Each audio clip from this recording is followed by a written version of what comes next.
before starting filmmaking, I worked at an organization called the Sadie Bronfman Center. It was an arts center, and I sort of was working with young people, and I've always been involved in the arts professionally, and I've always been interested in the arts. So that led me to start my own film at some point. After leaving that art center, I started a documentary project called Too Colorful for the League. It was about the history of black hockey players. And that film I started in 1998, 1999, and it came out around 2000. And it was on CBC. And that was sort of my first film. And I guess I was just a resourceful person. I was working already in the arts before, getting grants for different kinds of things. And someone approached me to make a documentary, and we basically said, okay, I think I can produce this because I produce other things in the arts. And I went to SODEC, Jeune Créateur, and that sort of started my first project. And as I was working on that first film, which took 3 years, I said, well, it's hard to make a living on one movie, because it's taking a long time to finish, and there's only so much money, it wasn't a very big budget. So that sort of pushed me and some other people into making more films. And that's sort of how things snowballed until we are today. Eventually, I started making different kinds of films about sort of social things, social, not issues, but about people, but around social issues. So, for example, I made a whole bunch of films with the Inuit, working in Nunavut and Nunavik, and I made a series about a women's hockey team in Nunavik and other inspiring stories with Inuit people, and that was a really eye-opening experience for me in many ways.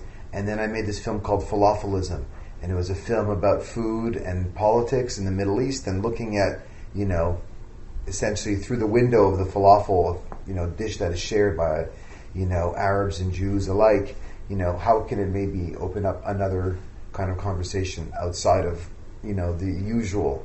And so that brought me to the Middle East, and it was a really interesting film because it wasn't so much about the food as it was more for me an opportunity to sort of see people in a different light, not always through the lens of, it was a political film, but not through a sort of typical lens that we often see them through, which is also important to see. I guess I was looking for something different.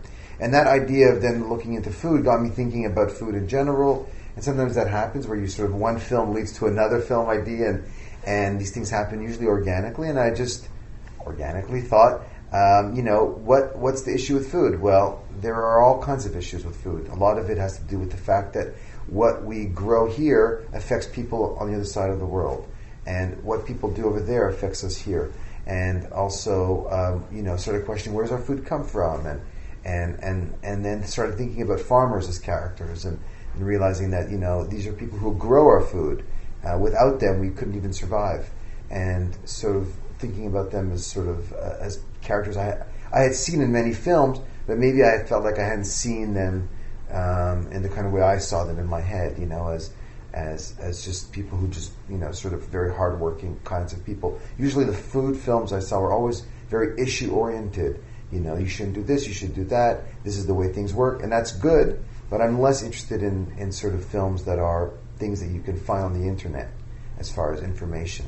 I'm more interested in telling stories. So that's what led me to making this family farm film, where I felt like, Canada's basically used to be a country of farmers, and now it's changed a lot, and I think most of us sort of eat unconsciously. Yes, we think of things like organic and, and local, but we don't often know what it means, and we often don't understand also, what goes into all this, and sort of, the sacrifices people have to make to grow our food. And the film really is a sort of story about farmers in our country who wake up at 5 a.m. and go to bed, at 12 o'clock at night, and they spend their whole day on the land, doing something that's usually very physically hard and mentally strenuous as well. And sometimes they reap their reward, and sometimes they don't. And so they go out every day, and they hope that when they go out, things are going to work out, but it doesn't always work out that way, because even if they work hard, at the end of the day, people don't want to pay a lot of money for food. There aren't policies in this country that help give us access to healthy food in an easy way. A lot of Canadians, I think a few million Canadians actually, are without food security, which means they don't have access to healthy food. They don't have access to food that is also affordable. And so, this country, for such a big country that grows so much, we are still quite dependent on other countries for food. We export most of our food. So I think there's a lot to be said about, where our food comes from and how we grow it and what, how we should eat it, and, just be conscious of those kinds of things. But now, for example, I'm actually filming something that's a story about a family from Côte d'Ivoire that moves to the Arctic to try to basically make a living. And it just goes to show you a bit of the extremes on all ends. So you have extreme situation where, people from Côte d'Ivoire are not able to, flourish in their own country because of so many different situations. Yes, some people are, but most aren't. And so a lot of people want to leave because they want to try to find better opportunities and to come to Canada, but of all places, the Arctic, because if you come to a big city as a refugee or as an immigrant from the South, often, you end up in sort of minimum wage jobs with things that are not always the best thing for you. You may not want to be cleaning the bathrooms or something. I'm not saying that's all people get, but there's a lot of kinds of jobs that, first of all, if you can get a job, number one, if you come with a strong accent, there's a lot of potential racism, or who knows. There's all kinds of things that, people who look for work experience. And so in the Arctic, there are some opportunities there because the idea is that there's a place called Iqaluit. This is Iqaluit is the capital of Nunavut, and it's a growing city, and they have needs. And so there is an opportunity for some people to go there and sort of work and get more than a minimum wage job because it's expensive to live there, so they give you more money as a wage. And so I'm not saying it's easy. It's still hard work, and they're still working long hours, but for some reason they're happy there, and this family decided to go there. So documentary in Canada in the last couple of years has been hit quite hard because like I mentioned, there's a lot of television networks that used to support documentary films have sort of gone away. Some new ones have emerged, but it's not so much that we don't have documentary films. We do have documentary films in Canada, and we do see them in sort of theaters here and there. We hear them about in festivals, and we see them on TV. But it's a small number compared to the number of people who are making them. So we have a lot of people who are wanting to make documentary films or making them, and a few amount of people that are actually buying them and putting them out. And that's just the nature of supply and demand in some way. The other big issue is, governments, often don't see the value of, not all governments, but sometimes they don't see the value of art. So they don't put a lot of money in the arts, they'll put them in other things. So while we do have some funding for the arts, it never seems like it's enough. Now the idea is, why do we even need that? And I think we want to make sure that, people have access to, just like we want people to have access to healthy food, we want people to have access to healthy arts as well. We don't want to give people just simply, reality TV only. It's fine for some people, but it shouldn't be the only choices we have. And it shouldn't only be, for example, Hollywood movies, right? That we should also encourage local talent and local artists and regional artists and Canadian artists, and I think that's important. So for the farm film, what I did was I said, I'm going to distribute this movie, and I'm going to go to every theater across Canada and see who wants to take it, local theaters, and I partnered with farm groups, and I've partnered with all kinds of people across the country who were like, yeah, I want to see a film about farms. But if I told the distributor, who's in a nice, cool office, in a downtown office somewhere, who, they're like, well, I don't know, farmers, is that sexy, is that not, I don't, who knows what he's thinking. I'm trying to appeal to him. I don't even know who he is, or she is.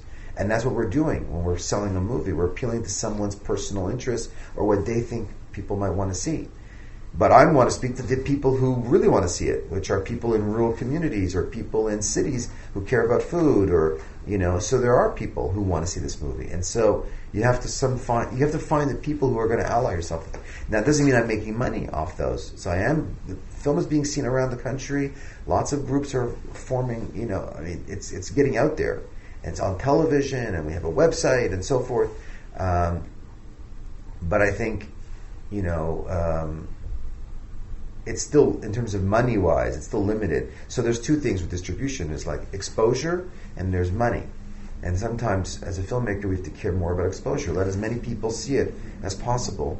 Get it out there. You can still charge, to have your film screened in different communities, but it's not going to be the big lottery that everyone... And I think that's how a lot of people sometimes work. They're waiting on this kind of lottery. Like, if I make a movie, it'll break through, and that happens. But even films that end up at Sundance or Cannes still don't make money. Yeah, so Cinema Politica is a wonderful organization that, offers films for free. And I think that's the most important thing, that it's free to go see these movies.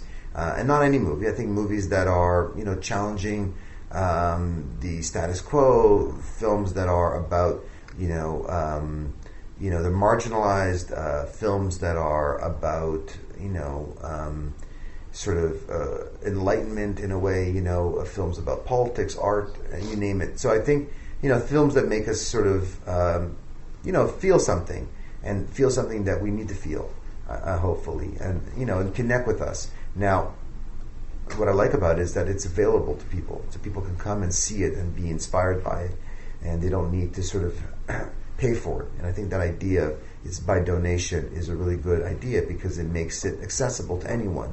And I'm very fortunate to be a part of the Cinema Politica event, and we're bringing a lot of people, and I've been putting a lot of work into promoting it as well. And I think it's that kind of thing where I think if you work with Cinema Politica, you have to also bring as many people as you can to the event, and you also have to mobilize people and partner with people, and I think making it a communal type of event is the way to go. It's not just a film, but a discussion, ideally, as well, where people can have conversations, and you can bring farmers. For example, I'm bringing farmers to the event, and I'm bringing, all kinds of people from different groups. Food groups are involved. Concordia food groups are involved. And just get people together. Let them feel inspired by just being with each other, knowing that, I have ideas, and my ideas are shared with other people. And that's really what's important. That's when we feel good about ourselves, is when we're feeling like, hey, I'm not alone in thinking this, and I really relate to what other people are saying, and I feel connected. And that connectedness is really what's important. I think Cinema Politica does that through the kinds of films that they make.